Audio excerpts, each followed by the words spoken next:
Hi, welcome, welcome, welcome. I'm adjusting my very fancy laptop camera because I have this light above my head. It's like I have a lot of great ideas or I'm really angelic. Okay, let me fix that a little bit.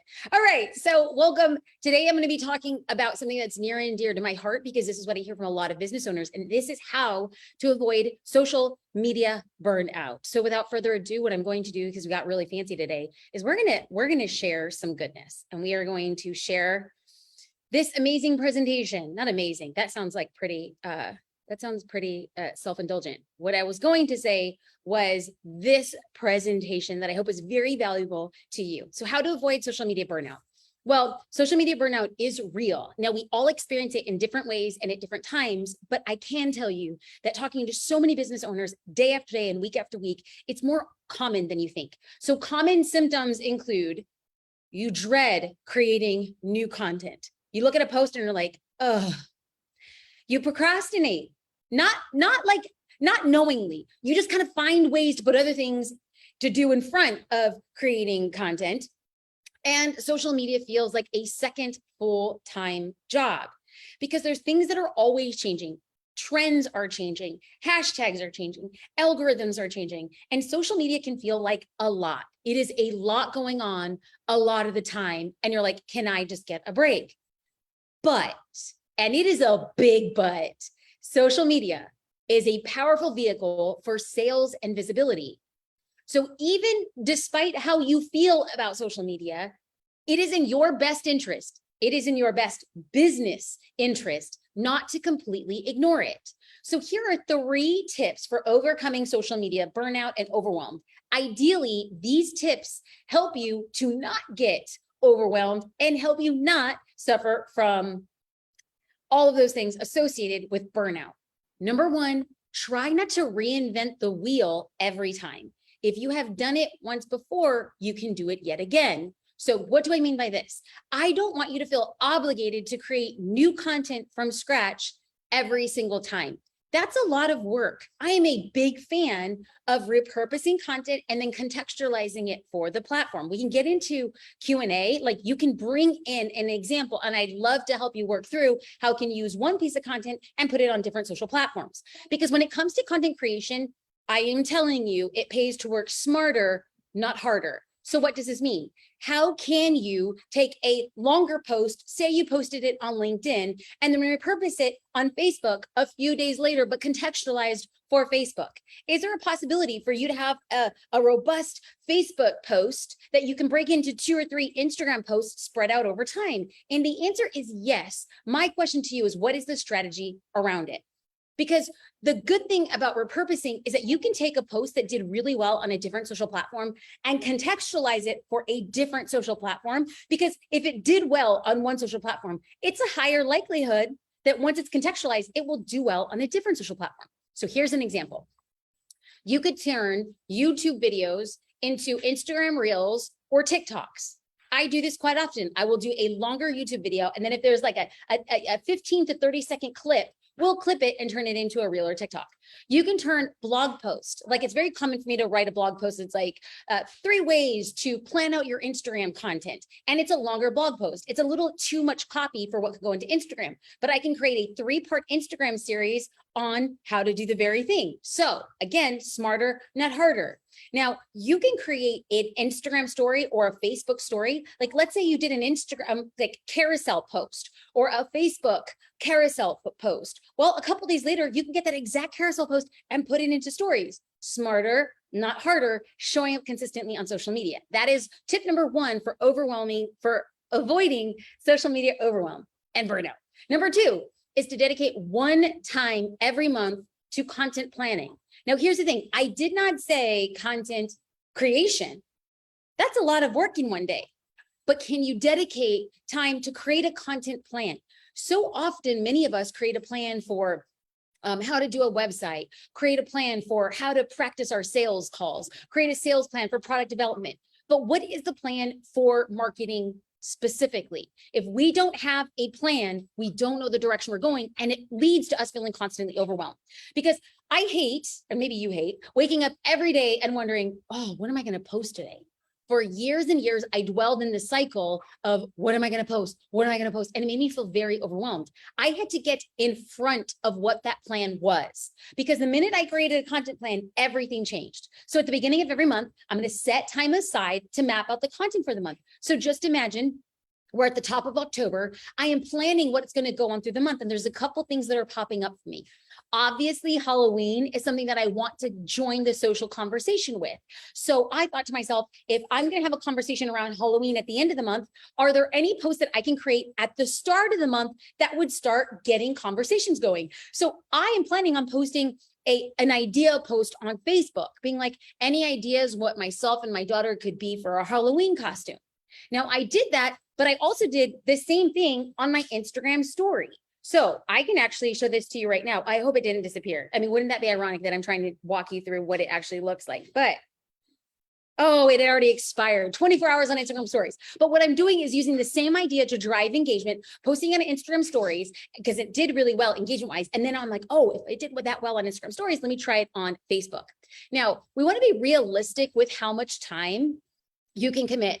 Because I know you're going to hear my daughter in the background. It's lunchtime. She's going to keep on saying no, because unlike her mama, eating is a very not interesting thing for her. I'm like, baby girl, I can eat all the time. And she's like, food is exactly. Her favorite word right now is NO. Say a prayer for me. Okay. But what we want to do is be realistic about how much time we can commit to posting, because I understand you want to post all the time in every way and get that marketing going. But if you have a full-time job, or if this is your side hustle, or perhaps this is your full-time job and you have multiple kids, or you're a caretaker, or you're a full-time student, I get it. We just want to be realistic. So I recommend saying, I have X amount of hours to put together this plan. I have X amount of hours to create this content, because then you don't beat yourself up if you're not doing everything you want. You're like, wait a minute. I said I had 3 hours this month and I'm doing 3 hours and 10 minutes. I did the best I could. Now, what we want to do is have details. The more detailed plan you have, the better off it's going to become. So we recommend creating it like, am I going to create a reel on this day? Like, how many reels can I create in a month? Ask yourself, maybe it's 4 reels. Well, that means you're going to have to create 4 reels and plan it out. Well, when are you going to record the reel? Add it to your calendar. I'm going to be recording the reel for these 20 minutes. These 10 minutes. I'm going to be creating this reel while I'm waiting in the car for my son to get out of school, because I want to do a voiceover in my car. When you make the plan, you get it done. And this helps you get it done in a quicker, more strategic way. Now, like I had mentioned, like this month's Halloween, let's chat a little bit about Halloween if you're into those types of celebrations. So you can factor in holidays, important dates, like if you have sales or promotions for your business, or if there's a birthday or any sort of celebration, any sort of upcoming events. You can bet your bottom dollar that around the end of October, early November, I'm thinking about how do I contextualize Thanksgiving, Black Friday, Cyber Monday. I'm going to be doing a speaking event in Phoenix, Arizona called Spark, United Spark. And I'm going to be thinking, oh, what kind of content am I going to create there that I could repurpose throughout the remainder of the month? Having a plan removes the overwhelm. Number 3 is to schedule time for social media. Now, what I often hear from people is like, Jasmine, I'll put a little calendar event, 10 minutes in the morning and 10 minutes at night for me to go back and engage. But what happens is that when we get those reminders, you're like, oh, I'll get to it. But we put other things as its priority. If you want to remove the overwhelm and the burnout, what I'm going to invite you to do is just to get it done. You get the reminder, or you get the task reminder, or you just say every day at noon, you set an alarm. Okay, 10 minutes, go in, set a timer and schedule it and get it done. Because what happens is when we are in control of our boundaries and we stick to those boundaries, we actually feel a lot lighter. We set the expectation, we fulfill the expectation. Now let's release any other negative feelings towards or about that. Now, what happens is we see is that there is a difference of consuming on a social platform and being strategic. Consuming or creating. You could be creating content, you could be creating engagement, you could be creating relationships. So oftentimes business owners will be like, oh, I'm on Instagram. Yes, but if you're consuming on Instagram, that's your personal time. If you're creating on Instagram, that's your business time. creating content, creating engagement, creating relationships, creating commitment.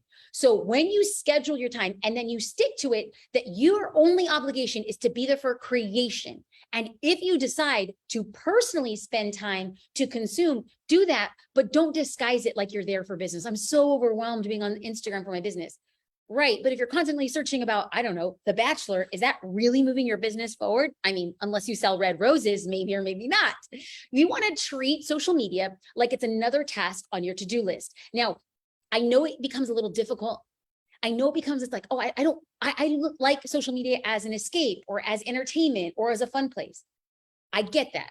But when you are an entrepreneur, when you're in business mode, look at your marketing on social media as a task to do that will empower you from not getting burnt out. Now, you can choose how much time you spend on social media. Good. Now block that time on your calendar. Get it done and get going. Now, we want to make sure that once you set the boundaries, you stick to the boundaries. I know this is the third time I'm saying it, but this is where we bring everybody to like that 1 yard line. And then what happens, you're like, I set aside 10 minutes this afternoon. And then that 10 minutes turns into 33 minutes. And you're like, ugh. Set the boundaries, stick to the boundaries by putting them in a calendar. So when your time is up, it's very common. I will set an alarm, or I have another meeting that starts at a particular time, close the app, turn off notifications. So just this morning, I had to remove Instagram, and then I had to reinstall it. And then it asked me again, do you want push notifications from Instagram? And I clicked no. Why?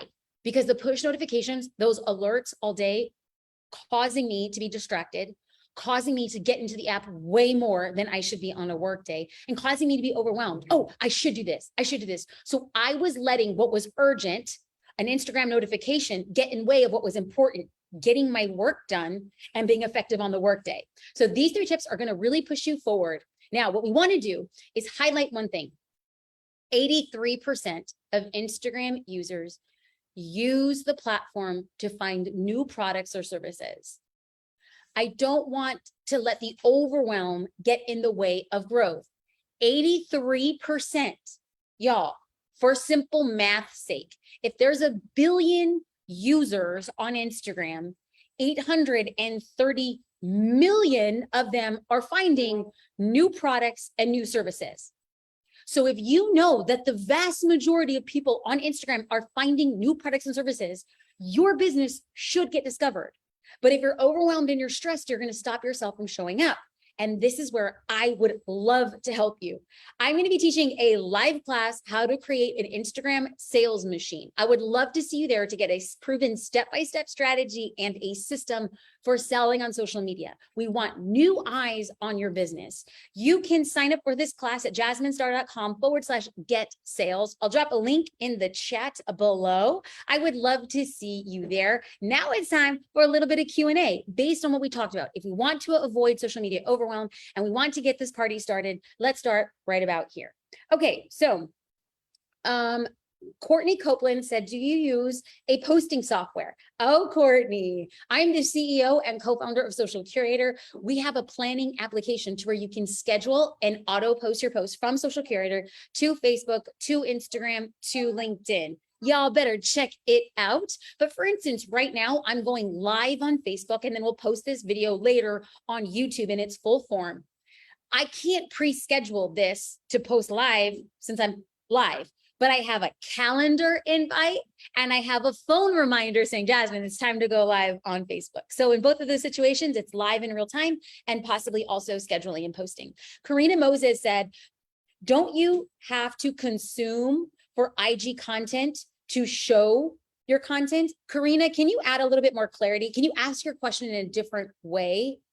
If you're asking, do you have to engage on Instagram for the Instagram algorithm to show your content? The answer is no. Good content will get seen.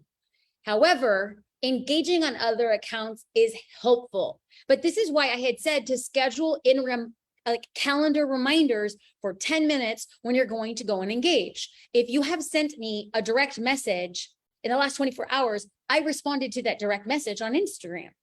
I'm responding to comments. I went live on Instagram early today. Once I get done with this live on Facebook, I'm going to go over to Instagram, and what am I going to do? Respond to comments. Why? Because there's times in my day scheduled out for that. Do you need to consume so that your creations are exposed more? No. Does it help? Yes. Okay.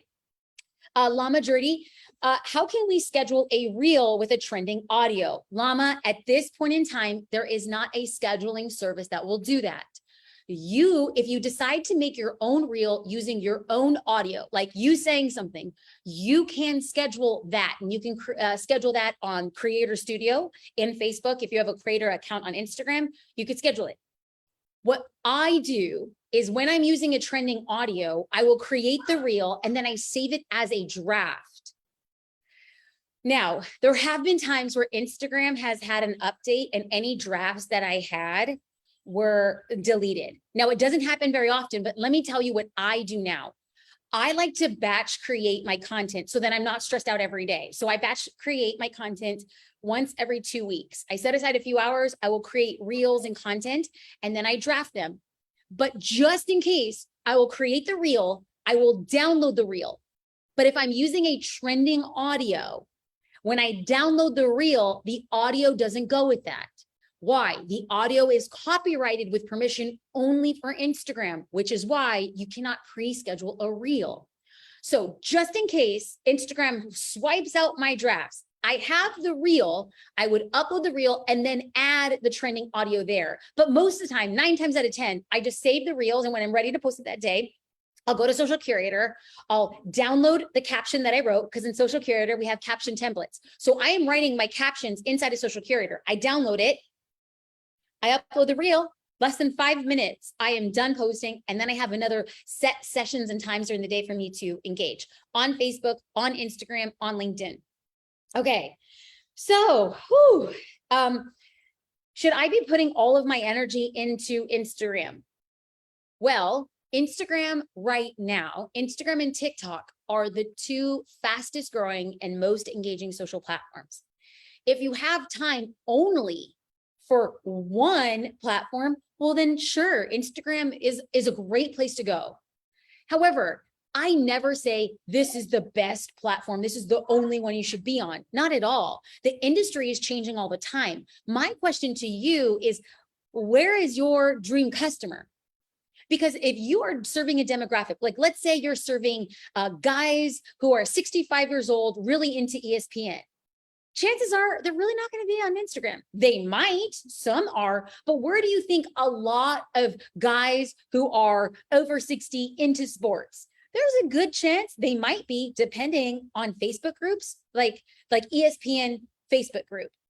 They might be on Reddit, on subgroups in Reddit. So if you think, hey, I'm not using social media just to satiate my personal desires, I'm using social media to grow my business, then you need to ask yourself, where is my dream customer? Now, statistically speaking, your dream customer is likely on Instagram, but it doesn't mean that they absolutely are.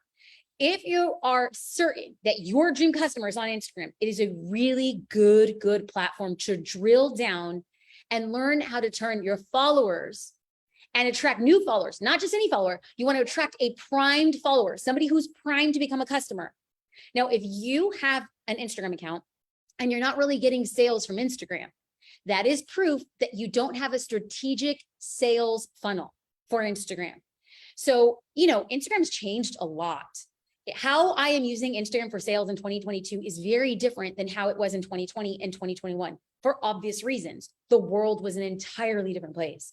So for the first half of this year, exploring what the new Instagram was, getting the vast majority of customers and sales from Instagram. And I'm like, whoa, this is working. This is what I want to teach. And that's what this brand new class is all about. What have I learned in 2022? What is the strategic sales flow? And then how are we offering a distinct close right there on Instagram platform to turn a follower into a customer? JasmineStar.com/get sales to join this free class. I hope to see you there. Stephanie Brooks, wondering what to do next. I hit the bonus reel play program challenge twice, but wondering, does the payout only pay out when it's 100% payout, or does it pay at the end of each month? So what Stephanie's asking, so Stephanie is getting paid to create reels. If you have a business account, you have the opportunity to apply, or sometimes you are reached out to by Instagram to become a creator for Reels. They will pay you on not just the reel, but the performance of the reel. So the better the reel does, the more money you get paid. So it's kind of like a rolling cycle. So I'm not too familiar with what that payout cycle is, but if they're paying you for the reels, you're going to get paid, maybe not in the way that you had expected, but they'll come through with it. Okay, so Courtney Copeland said, should we add the same reel to multiple platforms? I'm currently testing what this looks like. I will create a reel, and then like a week and a half later, I'll post it on TikTok. Here's a couple things that I have realized is when I create a TikTok on the TikTok platform, it performs better. Why? You're using the editing functions in TikTok. You're using trending sounds from TikTok. So the TikTok looks native to the TikTok platform. Now, this could be just like a tin hat theory, like, oh, this is what's working for me. I'm just going to be very careful in saying what I have noticed being a practitioner. I am posting on TikTok and on Reels is that if I get a reel and I upload it to TikTok, it does okay. But the better performing posts are posts that are native to the platform. Same way, when I create a TikTok, I'll download the TikTok, I'll remove the watermark, and then I'll upload it to an Instagram reel. When I am uploading a TikTok to Instagram Reels, it does okay, but it does not do as well as the reels that I create when they're native to the platform from a draft and posting it out. Again, this is not a hard and fast rule. I am just sharing my experience being a creator and a practitioner on the platform. Okay, so one of the things that is baby girl, and her time and her lunch has come. So what I'm going to do is I'm going to excuse myself on this very amazing work day, and I'm going to enjoy a little bit of lunchtime with my daughter. Like always, my goal when helping entrepreneurs is to avoid social media overwhelm and burnout. I hope these 3 tips helped. Furthermore, I hope that you get excited to market your business and get more sales. This is why I'm teaching a free 30-minute class on how to build an Instagram sales machine, a topic near and dear to my heart. You can sign up for your free seat, jasminestar.com/get sales. I'll see y'all soon. I go live every week on Facebook, and I appreciate it. Bye, y'all.